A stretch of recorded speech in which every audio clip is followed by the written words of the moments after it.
Bonjour à tous, léger recul ce matin à la Bourse de Paris dans l'attente du début de la saison des résultats aux États-Unis. Sont attendus aujourd'hui les résultats trimestriels de JP Morgan Chase mais aussi de Citigroup. Johnson & Johnson présente lui aussi ses résultats ce jour alors même que le laboratoire américain fait face à une maladie inexpliquée de l'un de ses patients tests dans le cadre de son expérimentation de vaccin contre le coronavirus. Celui-ci a donc suspendu ses essais cliniques pour le moment. Apple sera également scruté de près aujourd'hui alors que le géant américain doit dévoiler ce soir de nouveaux produits. Apple doit notamment présenter l'iPhone 12, premier appareil de la marque qui sera équipé pour la 5G. De manière plus générale, les investisseurs continuent à espérer que le Congrès parvienne à un accord de plan de soutien au moins partiel à l'économie américaine.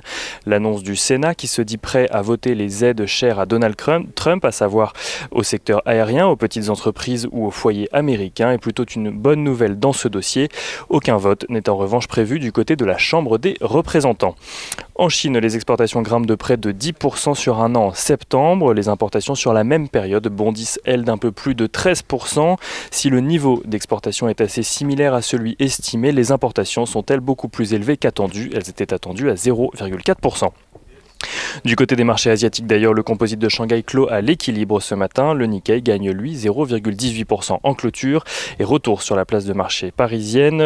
Du côté des valeurs, Sanofi annonce que le Dupixent qu'il développe avec Regeneron pour traiter l'asthme sévère chez les enfants obtient des résultats probants en essais cliniques.